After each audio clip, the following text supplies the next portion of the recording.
স্বামীর মৃত্যুশোক বুকে চেপে দুদিনের মধ্যেই শুটিংয়ে ফিরলেন অভিনেত্রী পৌষ্মিতা গোস্বামী।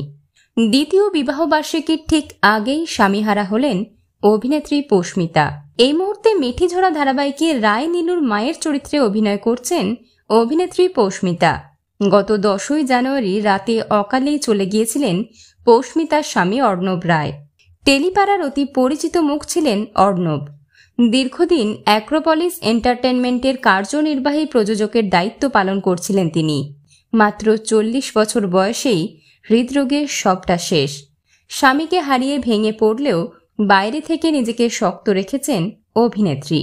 তাই তো স্বামীর মৃত্যুর দুদিন পর থেকেই কাজে ফিরেছেন পৌষ্মিতা। এই ব্যাপারে অভিনেত্রী জানিয়েছেন, আমার আর অর্ণবের মধ্যে একটা সোল কানেক্ট আছে। অনেক আগে চলে গেল আমাকে ছেড়ে, এটা চলে যাওয়ার বয়স না, কিন্তু আমাদের মধ্যে একটা আত্মিক যোগ আছে। আগেই বললাম, আমি জানি ওর সঙ্গে আমার আবারও দেখা হবে।